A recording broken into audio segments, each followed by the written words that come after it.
Ok, muy bien. Bueno, quiero darle una bienvenida a los que estamos por aquí. Eh, Quiero darle la presentación al doctor Morales Villini, quien nos honra en el día de hoy. Y hablaremos un poco sobre la situación en donación y trasplante en la República Dominicana.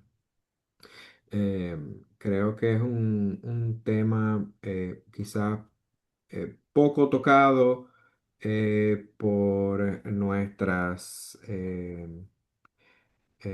por nuestros programas de entrenamiento en cirugía.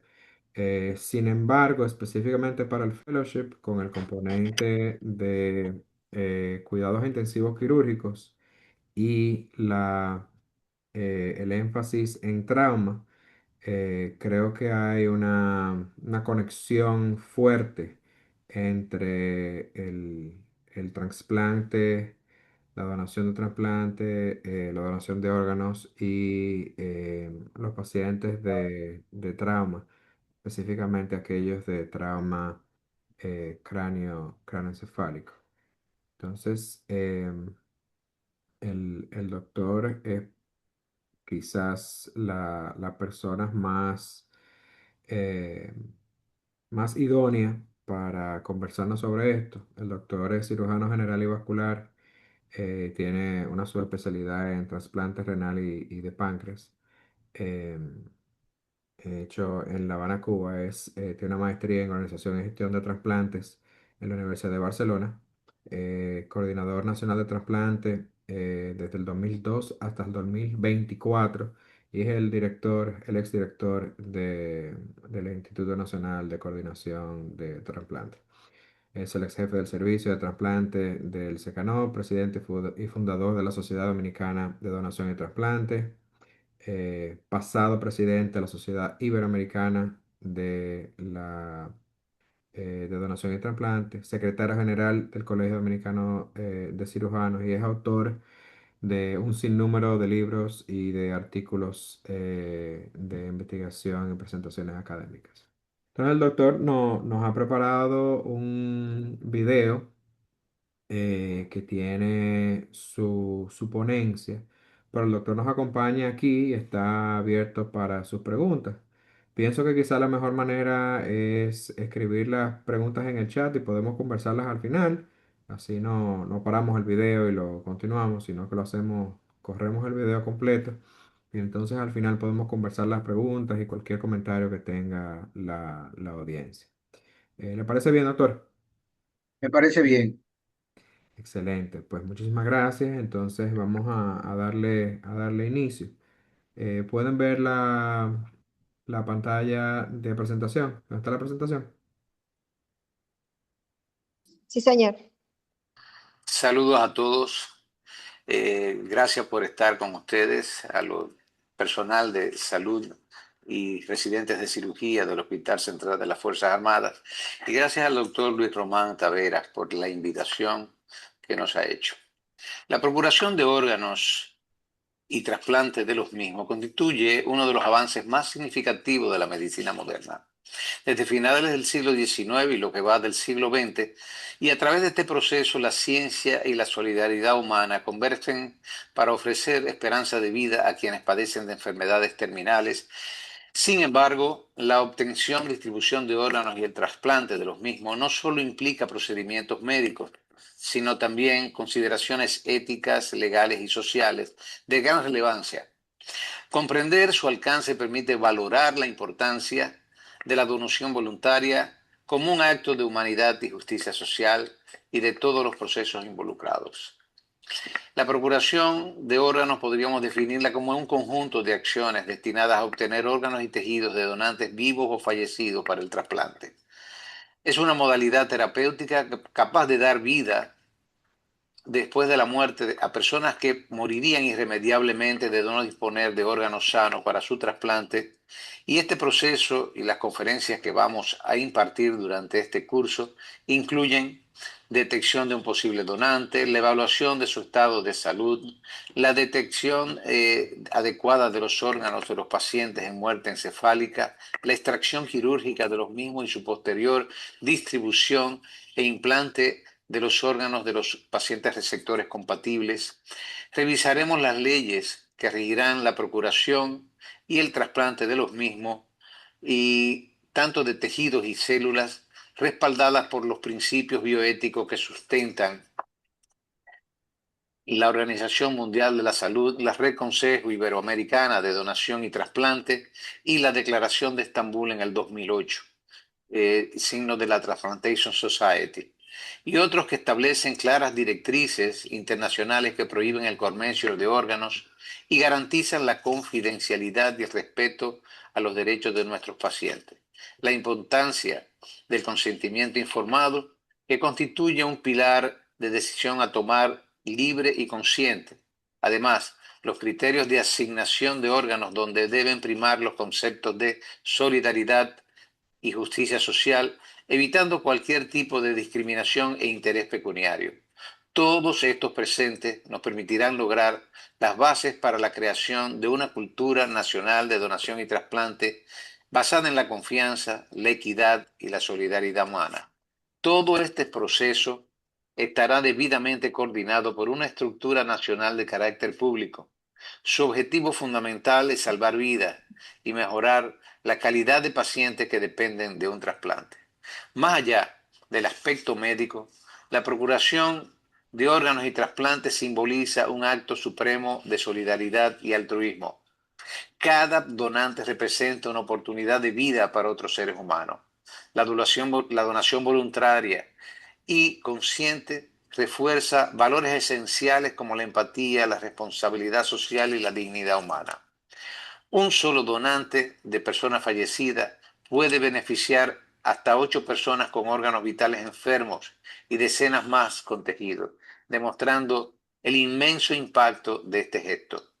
Esta presentación, a forma de guía, es producto de los acuerdos de instituciones multinacionales como el Consejo Europeo de Trasplantes, la Red Consejo Iberoamericana de Donación y Trasplante, la Organización Mundial de la Salud, que han logrado un grupo de documentos consensuados con el objetivo de unificar criterios, fortalecer la capacitación del personal de salud y establecer guías, protocolos hospitalarios, pasos fundamentales para consolidar un sistema de procuración y trasplante justo, eficiente, equitativo y humano.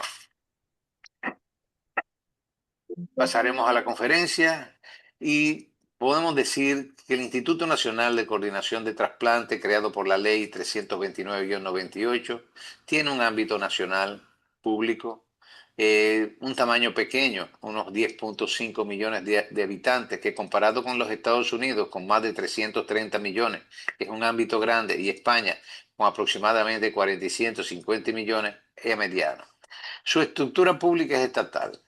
La afiliación de Seguro Familiar de Salud en la República Dominicana, podríamos decir que desde el año 2016 se mantiene prácticamente igual.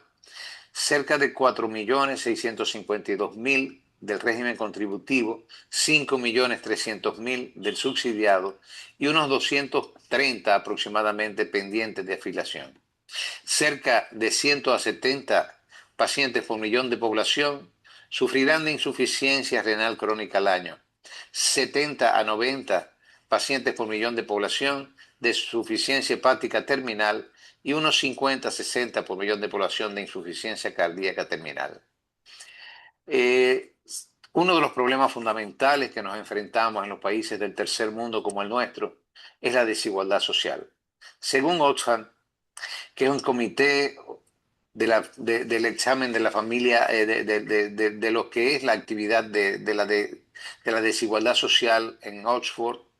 Este comité, según el año 2026, el 10% de la población se apoderó del 75% de la riqueza. El 50% más pobre solo representa el 2% de la riqueza, obtiene acceso al 2% de la riqueza. Esto ha generado una desigualdad fuera de control que ha creado un mundo en el que tan solo 62 personas más ricas son más ricas de la mitad que la mitad más pobre de la población mundial. Y sobre este medio, lograr que nuestro país, que actualmente se encuentra en el 187, en el lugar 96, perdón, de los 187 países estudiados, nos convierte en uno de los países con más desigualdad en América Latina. Otra de las claves fundamentales que depende del desarrollo de la salud de nuestros pueblos es el gasto en salud público o por ciento del PBI. Desgraciadamente nuestro país gira alrededor de 1,92 y no es uno de los más altos de América Latina. Tenemos países que tienen 6,2 como Argentina, 5 como Chile, 6 como Panamá y otros más o menos similares. La actual tasa de donación de órganos por millón de población con respecto a los países de Latinoamérica, en nuestro país andábamos el año 24 alrededor de 2,8. Sin embargo, comparado con Uruguay, Argentina, Brasil y otros países del área, incluyendo Panamá con 7,2, Cuba con 11. Nuestra tasa es muy pequeña todavía. Y esto genera mayor desigualdad, mayor inequidad en nuestros pueblos y trae como consecuencia que nuestros pacientes no puedan tener una salida al trasplante como debería ser. Con relativo a los indicadores de salud, para tener una idea del desarrollo de nuestro mortalidad infantil por 1.000 nacidos vivos, la República Dominicana desgraciadamente está en uno de los últimos lugares, con aproximadamente unos 33, 32 por mil pacientes fallecidos por 1.000 nacidos vivos. La esperanza de vida al nacer nuestra también es una de las últimas y en ese sentido también la cobertura en salud por país en América Latina, tenemos que países que tienen mayor del 90% de cobertura, nosotros todavía una cobertura total no la tenemos porque la seguridad social tiene un límite de cobertura y sin embargo aproximadamente se dice que más del 90% está afiliado, pero en la práctica no es así. La donación y el trasplante está regida por una ley, la Ley de Donación y Legado de Órganos y Tejidos para Trasplante, que derogó la Ley 391 y la 6088 sobre donación de órganos y córneas respectivamente. Fue promulgada en el año 11 de agosto del año 1988, recogida en el libro número 3, en el oficio número 2171 y contenida también en el libro quinto de la Ley General de Salud. Hace 3 años se llevó al Senado y al Congreso Dominicano una propuesta de modificación con el objetivo de actualizar una serie de elementos claves en nuestra ley y todavía esto no ha podido ser conocido.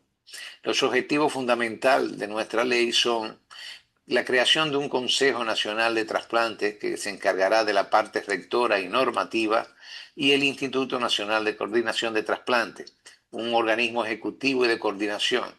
Los objetivos fundamentales básicos en todo esto son facilitar la donación de órganos y tejidos para trasplantes, el manejo de lista de espera, respetar los lineamientos éticos, crear estructuras organizativas que nos permitan a nivel regional y provincial tener una presencia en lo relativo a la donación y trasplante y hacerlo a nivel nacional, capacitación y promoción tanto de los profesionales de la salud como de otras profesiones vinculadas a la donación y el trasplante, regulación de la actividad de donación y trasplante, acreditación y control de calidad.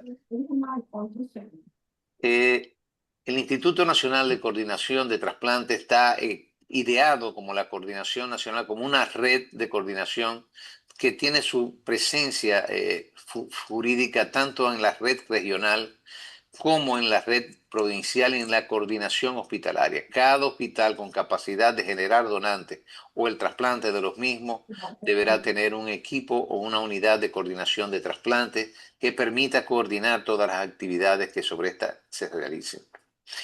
La terapia del trasplante renal, por ejemplo, tienen más, esta es una diapositiva que realmente hay que actualizarlo un poco, porque el número de pacientes en hemodiálisis gira alrededor de los 4.500 en estos momentos, tanto en los pacientes que se realizan diálisis en los centros públicos, que gira alrededor del 58%, y un 22% en los centros privados. La diálisis peritoneal ha tenido un auge fundamental en esto, es una modalidad que utiliza el filtrado peritoneal para hacerlo de una forma más natural que la hemodiálisis. Y el costo relativo de la hemodiálisis, por ejemplo, en nuestros países, por renta per cápita, en Estados Unidos el costo de un paciente representa lo que gasta, lo que entra como renta per cápita cada ciudadano. En Italia 1,5, España 2, Dominicana anda alrededor de los 18.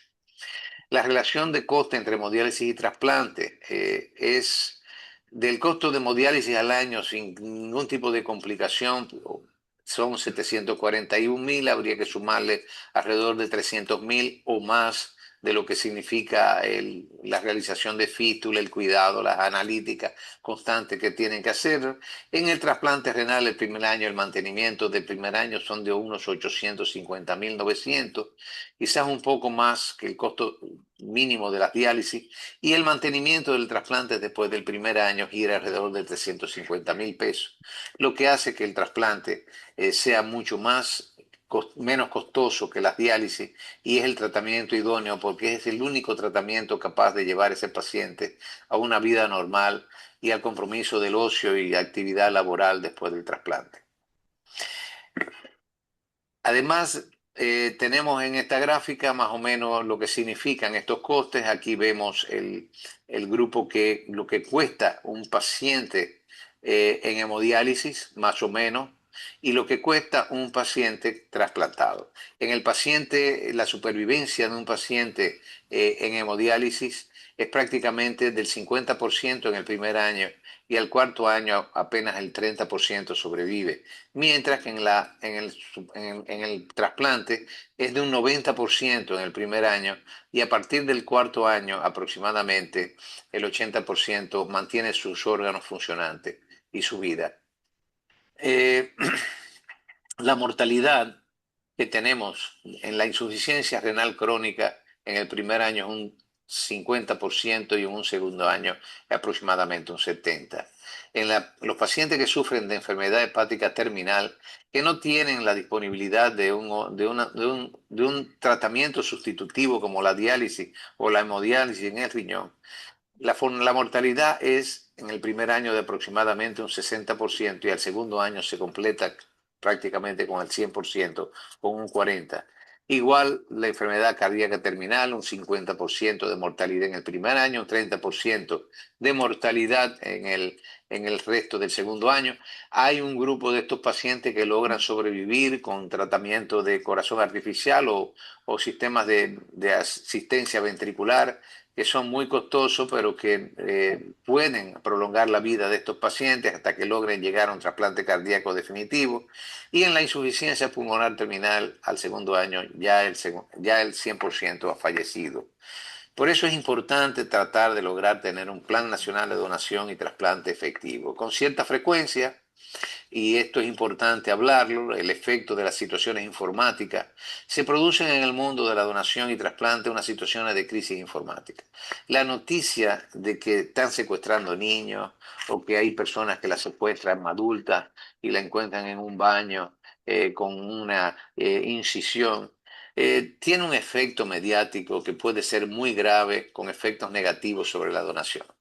Estas son lo que se conoce en el mundo como una serie de mentiras, de información mediática de tipo exhibicionista, y tener estos efectos negativos sobre la población por mantener la venta o exhibir un grupo de noticias que puedan llamar la atención en un momento, puede generar una debilidad en la confianza y en la credibilidad de esa donación, y reducir los donantes potenciales y los donantes reales de forma significativa. Recordemos que, a diferencia de los otros tipos de implantes que se realizan en la medicina, como pueden ser un implante de rodilla, un implante de cadera, un implante de un segmento vascular, donde los profesionales de la salud lo tienen a su mano y pueden tenerlo en el hospital, y eso solamente falta que la medición exacta del mismo y colocarlo.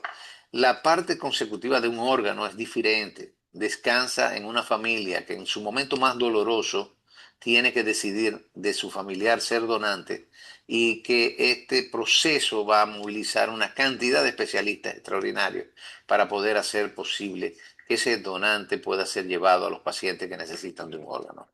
Estas crisis informativas, si no se gestionan adecuadamente y no se siguen unos principios básicos a la hora de proporcionar la información, se corre el riesgo de que la situación se vaya desestabilizando de manera progresiva y se produzca un desconcierto generalizado en todo esto.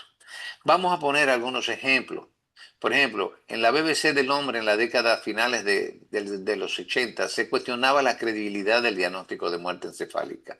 Y esta noticia se caló en la población de Gran Bretaña, produciendo un descenso en la donación, o sea, en Reino Unido, de un 50%, de decir sí la familia a los posibles donantes que estaban en muerte encefálica, y esto tardó unos 15 meses en volver a niveles previos. Estas son las gráficas de donde usted tiene en su primera etapa un aumento de la donación, y luego cuando vienen estas crisis informáticas, cómo se reduce significativamente. Eh, Hay problemas serios en Alemania. En Alemania también había un escándalo que se formó a nivel mediático sobre las donaciones de órganos, y redujo tremendamente por varios años, eh, desconfiando del sistema, estas noticias de corrupción de varios hospitales alemanes, médicos acusados de manipular a cambio de dinero los expedientes médicos en decenas de pacientes y darle ventaja a otros en la lista de espera, generó una baja sustancial de la donación. Sin embargo, hay otros efectos que tienen un impacto positivo. Y este es el caso de Nicholas Green, un niño asesinado en Italia cuando estaba en turismo con su familia. En medio de una balacera en Nápoles, una bala alcanzó a ese niño. Sus padres, conscientes, decidieron donar los órganos y las córneas, y eso ayudó a trasplantar 7 personas. Esta muestra de generosidad de los padres que ayudó en Italia a subir las cifras de donación y trasplante en ese momento, y se convirtió de un país con las tasas más bajas en donación y trasplante a uno de los países con mayor efectividad. Eh, Esto fue parte de la catástrofe, de las noticias catastróficas en nuestro país, que han trabajado negativamente sobre la donación y trasplante. Y lo traigo este tema a relucir en esta primera conferencia, porque hace pocos días estábamos viviendo una serie de secuestros y de noticias y acusaciones de que estaban haciéndose para trabajar los trasplantes, cuando en realidad están defendiendo la posición de un tráfico de menores para mercado sexual o mercado de dar paternidad a estos niños de forma irregular. Eh, las noticias que se han manejado aproximadamente en radio, unas 380, en televisión 50, prensa escrita, todas giran sobre complicaciones de esta notación.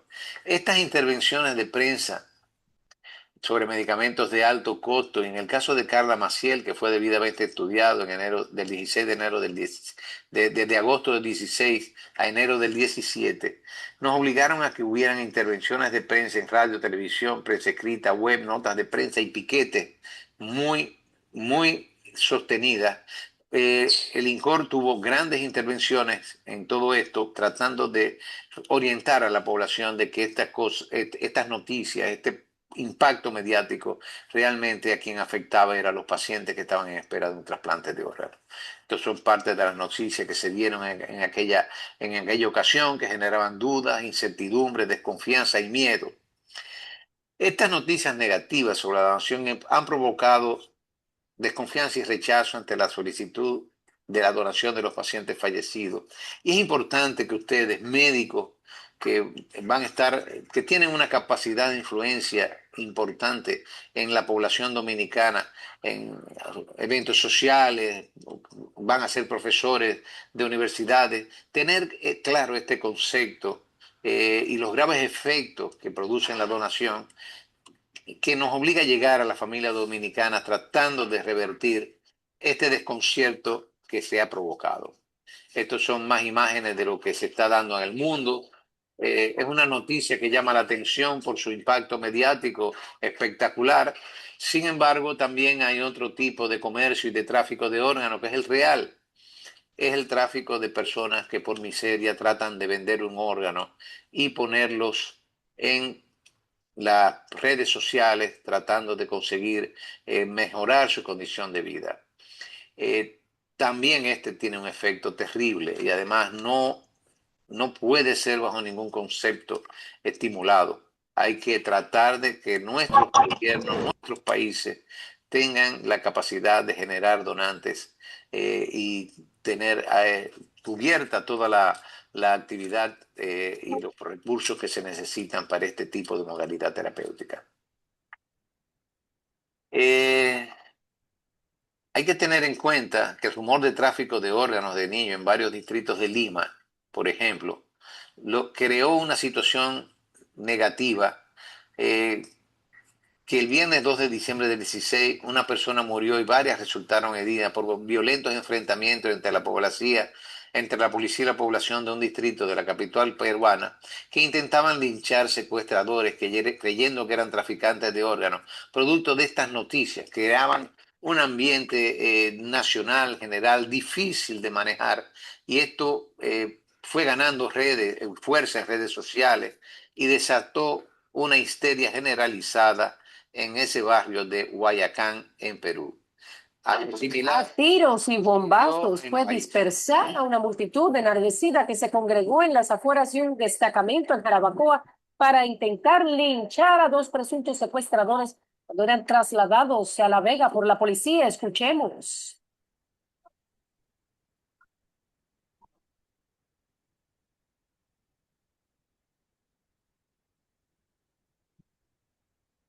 No, creo que esa imagen tiene más significación de lo que podamos hablar. Eh, Aquí en nuestro país, por ejemplo, es importante estos tipos de indicadores que se van cambiando todos los años, y esperamos que en un futuro podamos tener una cultura sólida de donación y trasplante que nos permita definitivamente tener muchos casos resueltos de pacientes con enfermedad oral terminal. El total de muertes encefálicas, el total de donantes potenciales, el total de donantes reales, que es una relación que se establece en ellos, donantes de tejido. Y de esa forma podríamos estar diciendo que las donaciones de fallecidos y trasplantes de órganos y tejidos en el 2016 fueron 30 donaciones de riñones, de los cuales se trasplantaron 27, de hígado 15, de los cuales se trasplantaron 3, córneas 36, se trasplantaron las 36. Eh, y esta es la relación de donantes potenciales y donantes reales con negativa familiar ante crisis informática. Y ahí lo tenemos. Eh, las negativas familiares como van bajando en este serrucho desigual, pero esos son parte de las realidades que tenemos llevar a crear que estas cosas son verdaderamente importantes. Uno de los elementos clave que se ha desarrollado como producto de la ley nuestra y de las instituciones que crea nuestra ley son la capacitación. Cursos como comunicación en situaciones críticas, se han realizado Doctor, aquí en la más de conferencia, 1.000 ¿oíste? Oye, asistencias qué cosa ya todo en el máster Alianza, más de 40 graduados, pasantías en el exterior, se han enviado más de 43 entre cirujanos, nefrólogos, intensivistas. En los cursos intrahospitalarios se han hecho 59, donde han participado unos 2.329 médicos y enfermeras. Diplomados se han hecho 4, cursos legistas 3 y otros más. También se dan un programa de charlas sobre donación y trasplante de órganos en iglesias, escuelas, universidades y otras instituciones, y cursos y talleres de muerte encefálica, detección de muerte encefálica en unidades de terapia intensivas y en emergencia, Doppler transcraneal, que es uno de los medios para tratar de hacer, como ustedes verán más adelante en las otras conferencias, el diagnóstico claro de muerte encefálica sin mucha movilización del paciente que está en un Glasgow de -7, por ejemplo, el uso de inmunosupresores y talleres de los protocolos que nos dejan. Los objetivos: necesitamos crear una actitud social solidaria y positiva hacia la donación en beneficio de aquellos que necesitan de un órgano para seguir viviendo. Lograr dominicanos con conocimiento sobre la importancia de la donación de órganos y tejidos, creando así una cultura social a favor de la donación en nuestro país. Nuestra estrategia: crear ese ambiente favorable, orientar a las autoridades de salud ante las necesidades de salirle al frente a las noticias negativas, significar y unificar criterios sobre mensajes a difundir, seleccionando los elementos claves para promover la donación, enfrentar noticias negativas al instante, solicitar a comunicadores deportivos, íconos del arte y de la cultura que en sus intervenciones envíen mensajes claros, precisos en pro de la donación, uso de historias humanas de pacientes y donantes, y participar en la prensa con encuentros, iglesias, escuelas, universidades en la promoción de la misma. El uso de las redes sociales, que se ha convertido en una de las vías más importantes de llevar noticias, hacer viral estos mensajes de motivación que muchas personas usan, a crear un registro de familia concientizado, o sea, una cadena de donación, 1 por 10 hasta 100 millones, y por supuesto también a nivel internacional disponer de acuerdos que nos permitan el elemento clave: la única solución es la autosuficiencia por país. Ningún país va a dar los órganos que registra o que obtiene de sus donantes nacionales a otros países. Y es importante tener claro que este es un compromiso sobre el cual tenemos que defender la autosuficiencia de cada país. Deben tomarse también los modelos de referencia como resultado bien establecido. Cada país debe hacer su diagnóstico de la situación para encontrar el camino más adecuado hacia esa suficiencia. La donación de órganos y tejidos es posible gracias a la solidaridad y al turismo de esas familias, que constituye sin lugar a duda el pilar fundamental de los problemas de donación y trasplante en todo el mundo. A los profesionales de la salud y otros que tienen que ver con la donación y el trasplante, motivados y debidamente equipados para la excelencia en el tratamiento, y a los gobiernos y ciudadanos que brindan su apoyo para hacer posible estos programas. Recordemos que sin donante no hay trasplante, y muchas gracias a todos. Jorge terminó. Excelente.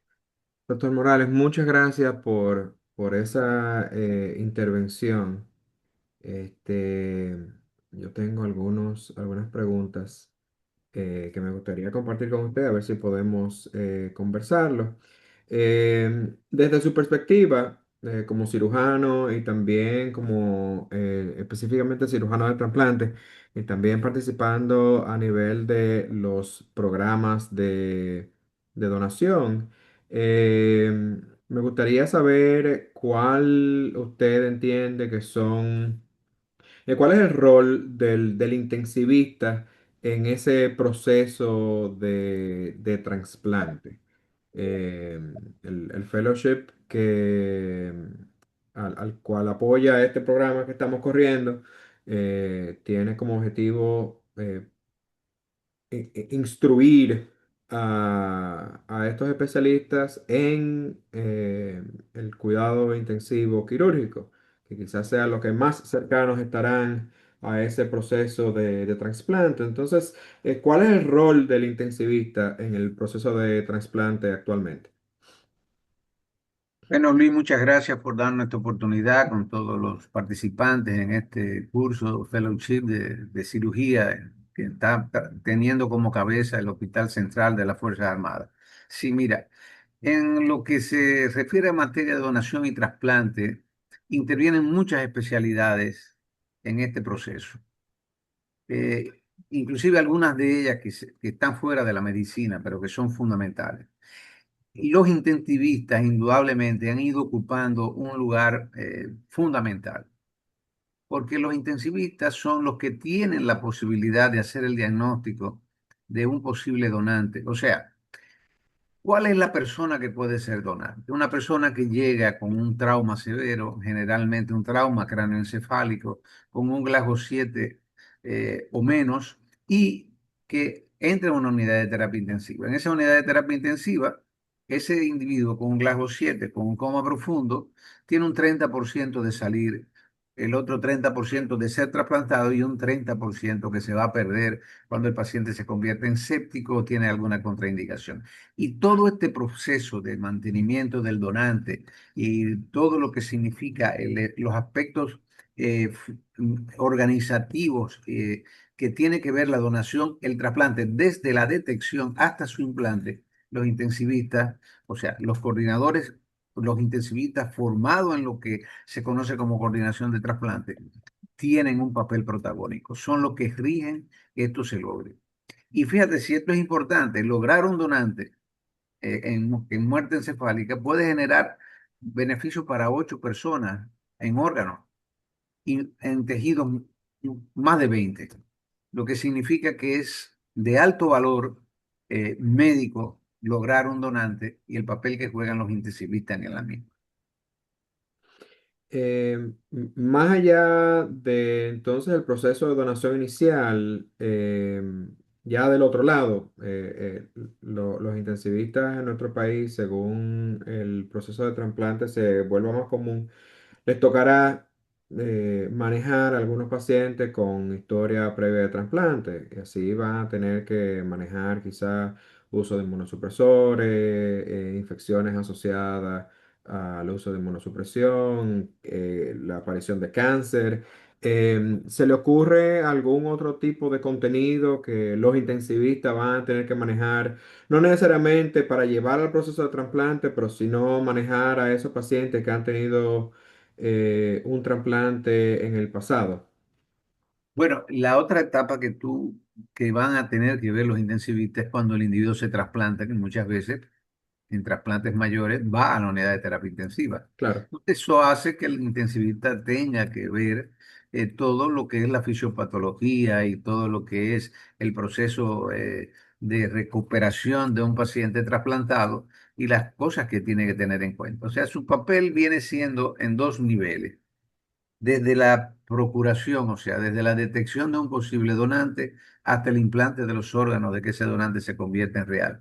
Y luego que se trasplante el paciente que tiene trasplante mayor, porque no, por ejemplo, los pacientes que se le trasplanta riñón generalmente no van a unidad de terapia intensiva a menos que hayan condiciones especiales para que lo hagan. Pero trasplante hepático, trasplante cardíaco, trasplante pulmonar sí tienen una estadía importante en la unidad de terapia intensiva y los intensivistas de los hospitales donde se generan donantes y también se trasplantan, van a ir especializándose o subespecializándose paulatinamente en el manejo de estos pacientes.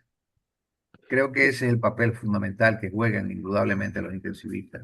Sí, creo que ese primer tiempo es importante y que dependiendo del tipo de unidad de cuidados intensivos, va a necesitar entrenamiento específico.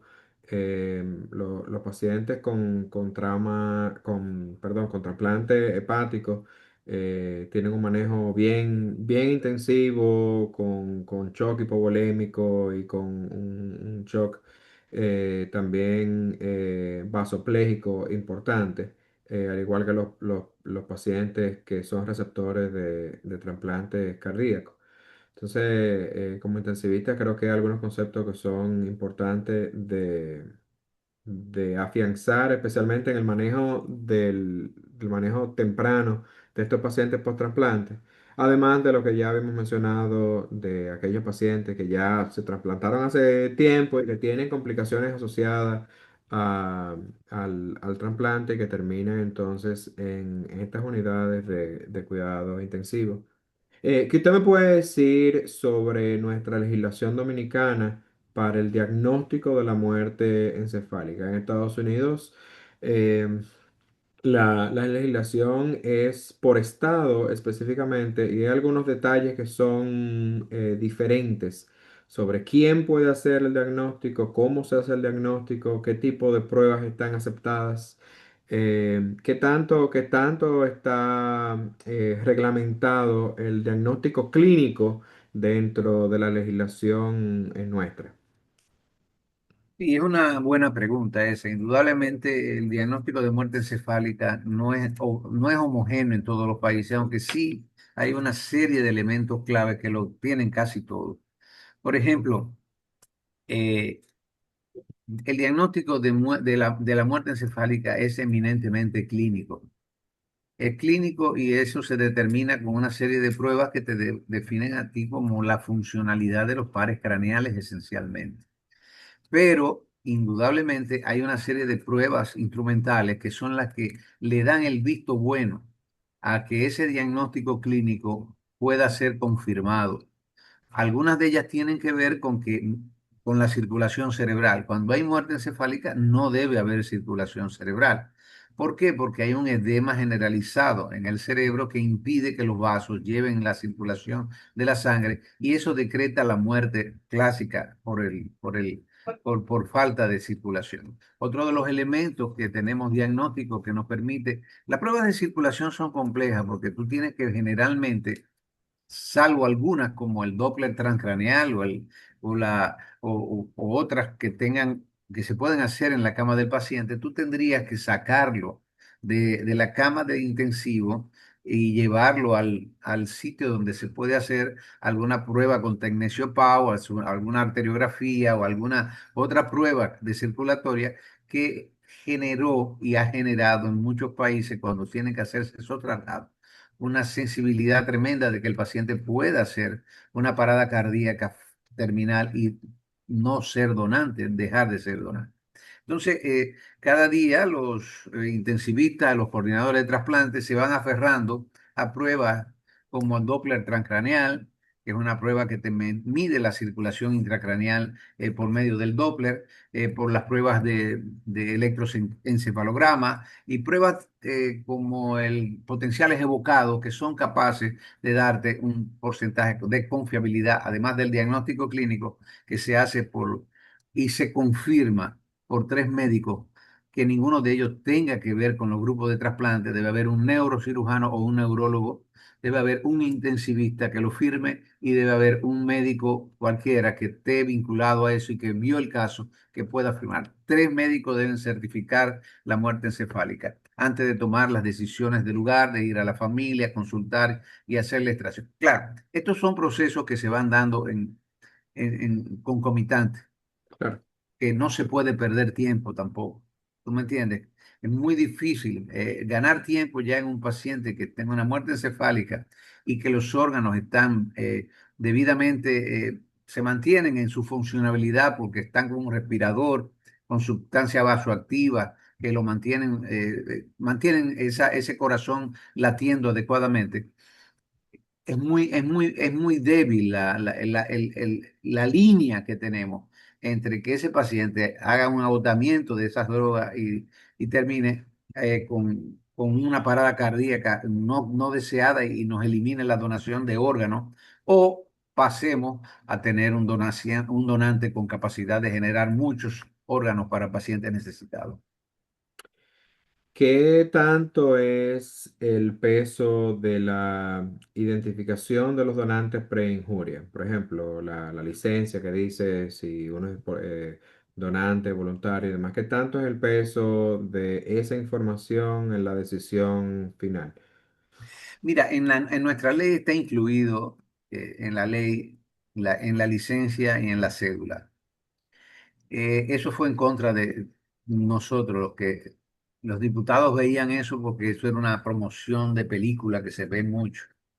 Pero en realidad en nuestro país, donde los funcionarios, los que llenan los documentos en la cédula o en el carnet de licencia, tienen una visión muy extraña de esto. Inclusive al principio dimos un número de cursos importantes en la gente de tránsito terrestre, porque cuando llegaba la pregunta, aparecía siempre un simpático que decía, ten cuidado, que si tú firmas eso, tú dices que sí, en la esquina te agarran y te sacan los órganos y te matan. O sea, nosotros entendemos que lo fundamental no es estar eh, diciéndose en la licencia o en la cédula que sí eres donante, sino que cuando tú por medio de conciencia social llegas a la decisión de que tú quieres ser donante, porque tú quieres en vida, es un derecho, ser donante es un derecho, que tú quieres, si tú falleces, dar más, aportar, después de tu muerte, aportar para que otros puedan seguir viviendo, tu familia siempre va a ser consultada y esto tiene que ser la albacea de tu decisión en la familia. Es muy difícil hacerlo por medio de una cédula o y lo que más tenemos el peligro es que esa cédula o esa licencia, si tienen la vocación completa y la mayoría asustados por terceras personas cuando se está, imagínate, un tipo joven que no tiene información, que va a sacar la licencia o la cédula por primera vez, le meten un no ahí rápidamente. Eso genera realmente una situación de limitación mayor a la limitación natural que tiene lo que es generar donantes, detectarlos y lograr un trasplante.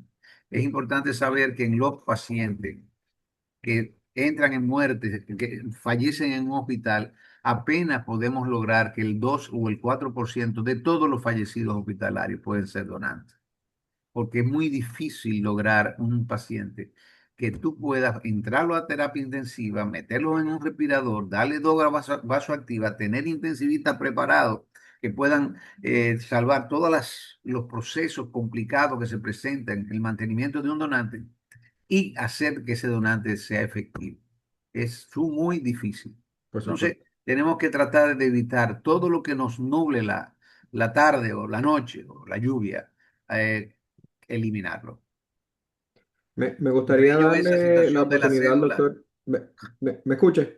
¿sí? Quisiera darle la oportunidad al doctor Peralta que se nos une hoy. No sé si todavía está, levantó la mano hace Sí, unos minutos. buenas. Sí, buenas, Luis, gracias y agradecer la participación del doctor Morales. Muy bella la presentación, sencilla y concisa. Ah, para información, eh, hizo unos documentos de España. España es considerado uno de los países con más a la vanguardia en cuanto a trasplantes y a donantes. Muy buena la última pregunta de Luis, porque tenemos que concientizar a nosotros lo que manejamos y al público para donar, porque no nos vamos a llevar todos esos órganos buenos y a veces no muy buenos eh, para el cielo. Mi pregunta es por lo difícil de conseguir trasplante en muchísimos países. Ya en nuestro país ya estamos, doctor Morales, soy Rubén Peralta, dominicano, cirujano de muchos años de trauma, emergencia y cuidados críticos. Y nosotros somos una de las puertas para llegar a trasplantes, porque hay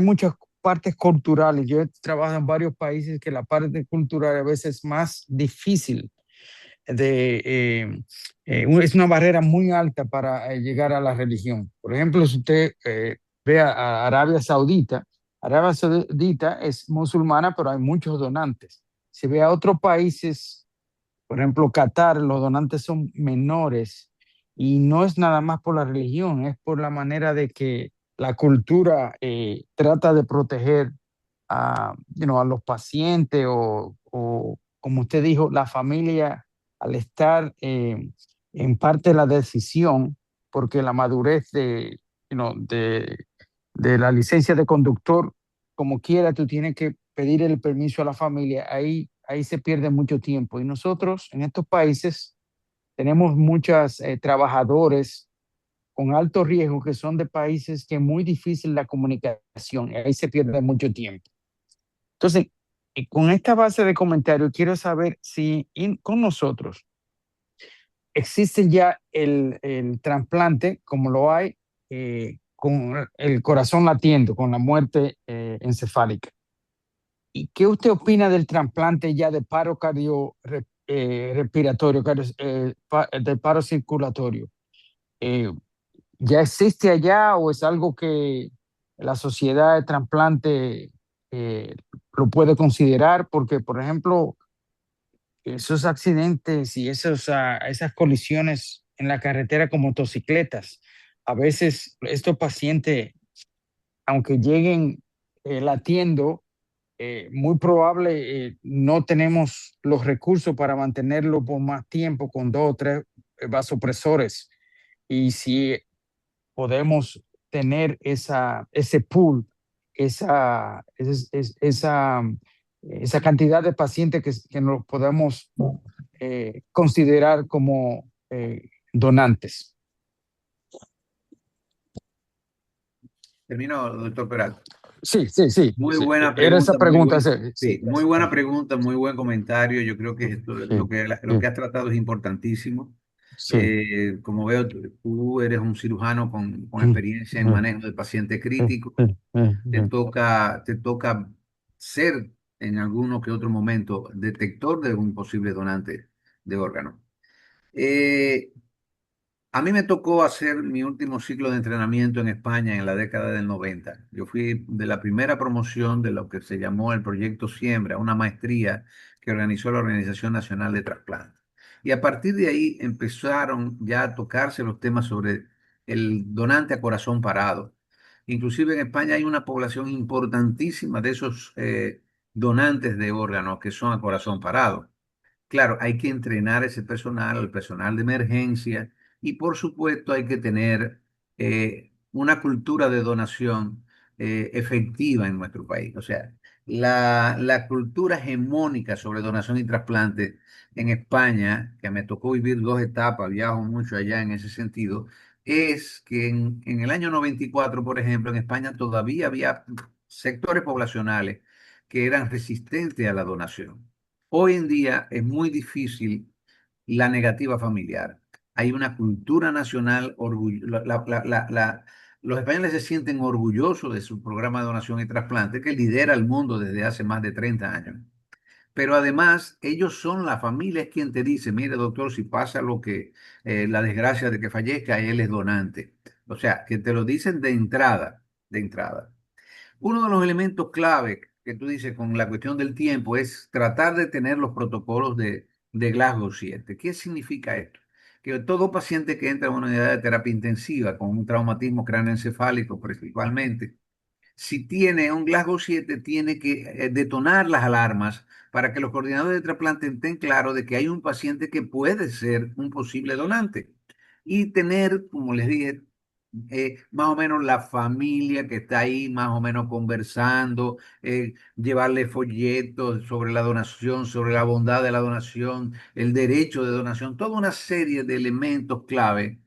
Por eso es que es muy complicado la donación de órganos, como yo decía en la conferencia. Es fácil tener una prótesis de rodilla o de cadera, una válvula cardíaca o cualquier elemento que tú vas a necesitar sintético o de tejidos que procesados en un centro para una cirugía. Puedes usar la válvula con la medición adecuada, la cabeza de fémur que te toque la que te corresponde, pero la decisión de un donante de órganos es esa familia en el momento más doloroso. Y es muy difícil tú quitarle la responsabilidad a esa familia porque tenemos que situarnos nosotros en esa posición. Si fuéramos padres de una persona que ha fallecido en ese momento tan doloroso, que tú me dijeras, no, no, no, ya nos lo llevamos para sacarle los órganos. Eso es muy difícil, a pesar de que en todas las leyes nuestras de América Latina y de España está la ley del consentimiento presunto. Todo el mundo es donante, a menos que en vida no lo sea. La obligatoriedad de aplicar eso es sumamente difícil. Y los países que lo han hecho de forma drástica, de forma impositiva, han tenido un boomerang de negativa familiar y de resistencia que le ha dado al traste varios años de trabajo. Yo creo que conocer bien las reglas de Maastricht para los posibles donantes a corazón parado es fundamental. Hay una de las conferencias que tenemos donde la doctora Camaño va a hablar de esto.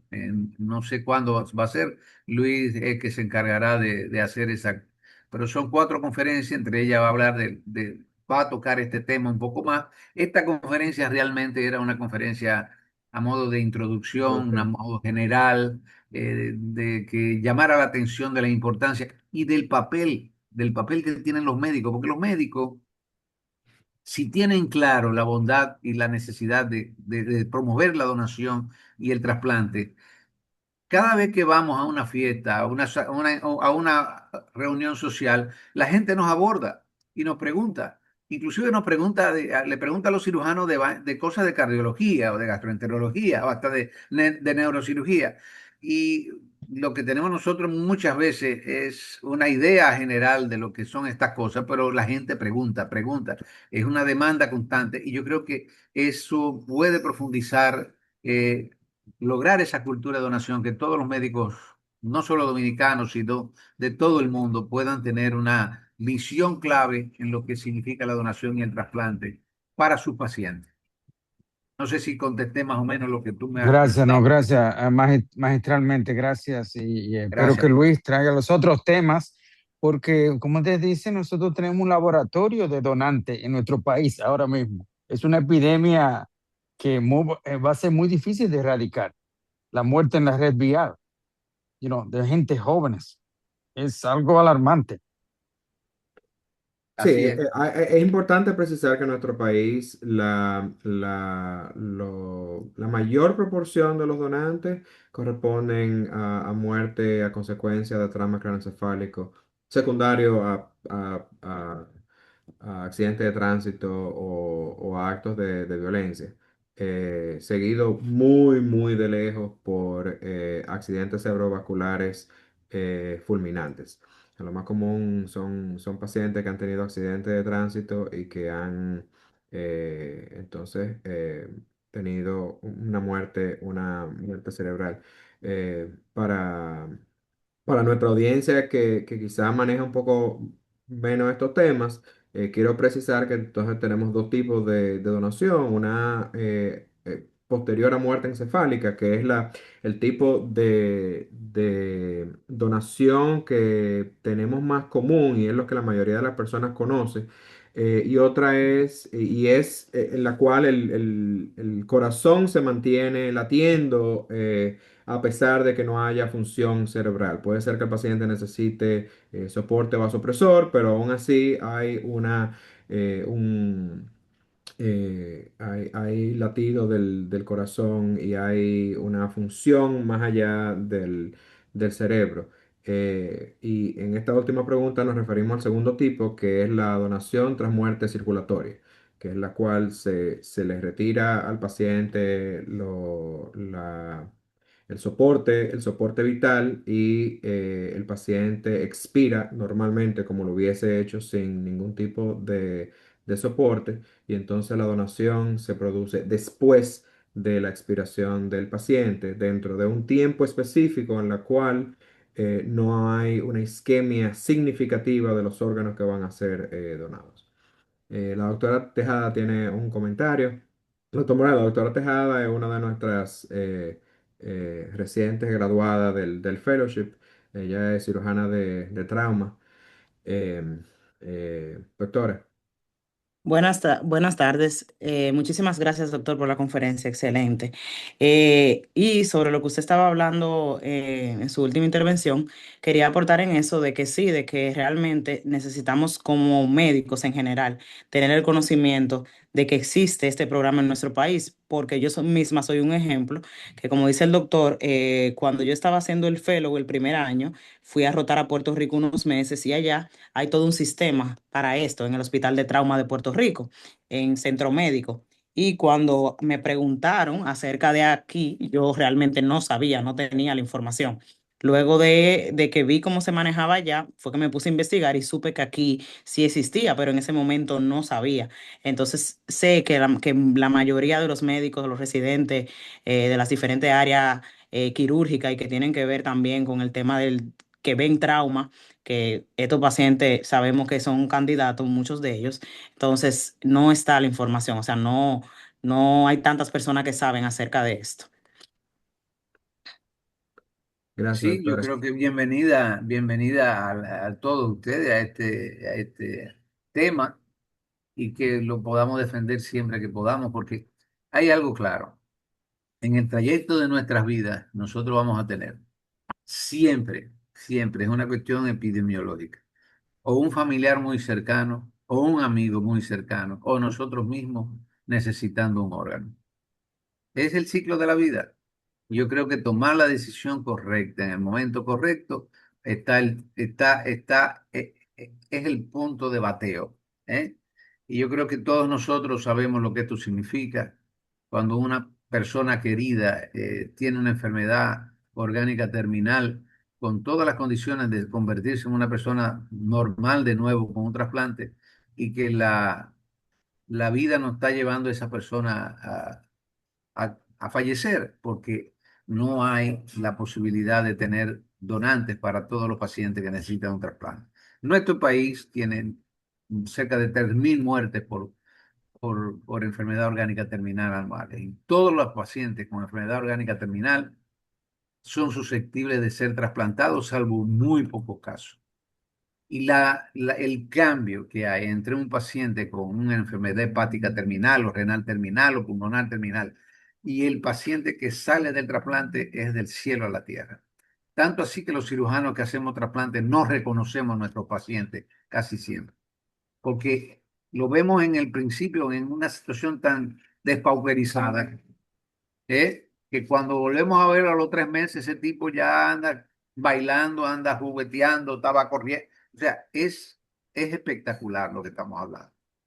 Así que, bueno, quiero que finalizar, ¿no? Dándole las gracias al doctor Luis Román, que Tavera, que nos invitó, y por supuesto a todos ustedes que han tenido la cortesía de estar con nosotros durante la conferencia. A usted, doctor. Muchísimas gracias por su tiempo y pasen buen resto del día. Chao.